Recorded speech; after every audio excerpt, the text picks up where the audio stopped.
Okay, continue where we left off. So now for the next fight, it's really cool. Plus, also what makes it also cool is that Kingdom Hearts battle theme, and that's really cool also. So it's Hades and Maleficent versus Dormammu. So Dormammu freed, and he's causing havoc in New York City.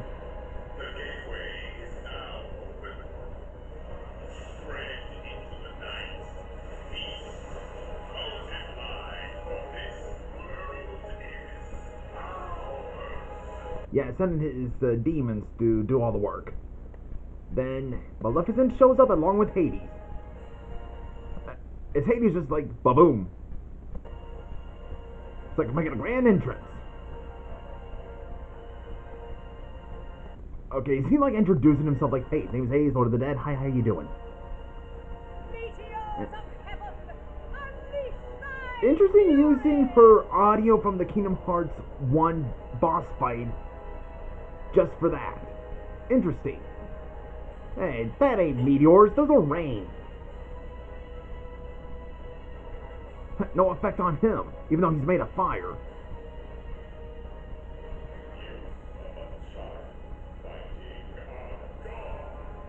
But you should also know that Hades is also a god. What? Just covered him in lava. Oh, was that supposed to hurt? Probably not. Maybe it was what Dormammu was hoping for. So interesting using the audio of her boss theme, boss battle tone. Let me try this. It's interesting using Maleficent's audio during the boss fight just for the scene where she has to fight Dormammu, and now she's a dragon.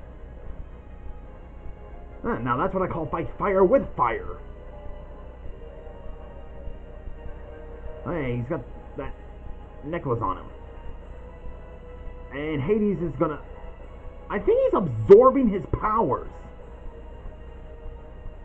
I guess he must have learned some book to know how to absorb his powers. That's my guess. And Dormammu is gone. And Maleficent just blows him away. Or blows him up. So, yeah, Dormammu is finished. Hades and Maleficent wins. And now we go for the epilogue. Well, there's only two things in the epilogue. So, in the live-action realm, Loki and Doctor Doom...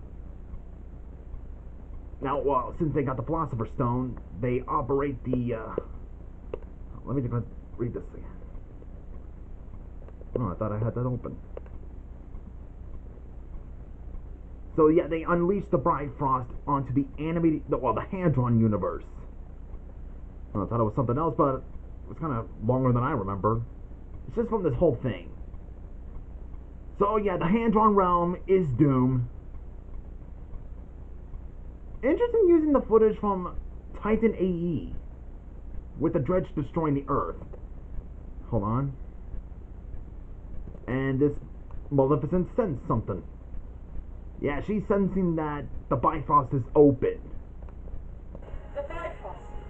It is not closing.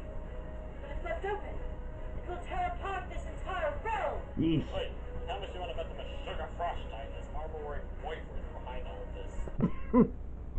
I like how he says those things. There will be no world for us to conquer if it is destroyed. Good point. I mean, someone who's the mistress of all evil only to save the world just to conquer it.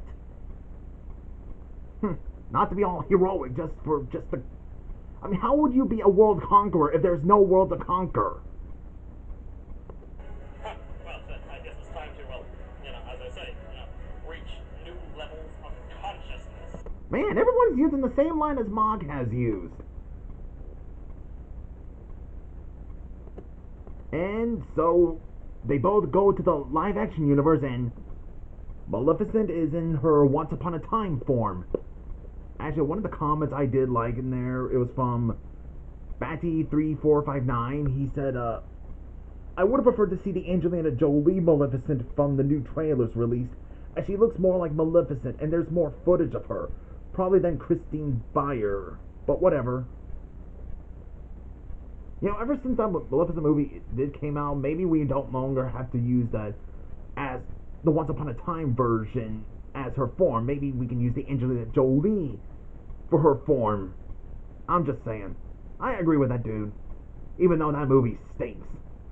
And Hades is in the form of that Percy Jackson movie version of Hades. Okay, since that movie was not from Disney, but it is interesting to use that. I mean, he does have that similar sassy personality kind of dude. The only difference is that his hair is just normal hair and not all flamies. Yeah, I wasn't big on the movies, the Percy Jackson movies, but ever since I read the books, I fell in love with the books. And I began to grow a strong hatred towards the films. I'll leave the link down below from the dumb reviews on Percy Jackson. I love the books, but I hate the movies. So yeah, Hades and Maleficent are in the live-action universe just to stop Loki and Doom. And then we get that scene from the very first round of part 2. Where we return... Yeah, it's where we return where we begin this part. So, the Archmage, like the past Archmage, well, the present, is now to be the future Archmage since he has to go there. So I think that's believing when he said that line, I watch you do it. I think that is the Archmage who is now the future Archmage. Let's see how this goes. All of the pieces are now in place. Isn't it time for you to go? I was just about to. Yeah, so that's basically the Archmage who taught this Archmage, and now he'll be this Archmage. It's kind of confusing, I know. Now he'll be the Alpha Archmage. Are you certain you know what to do? I should. I watched you do it. Well, he was the one who trained him. Finally. I thought he'd never leave. Yeah, now he's going to begin his endgame. So that was Disney versus Marvel Villains Part 2, Round 12. And that was really good. Really, really good. So, yeah, I think this might be my stopping point on this one. I'll have to commentate the other series. So, see you guys in the next video.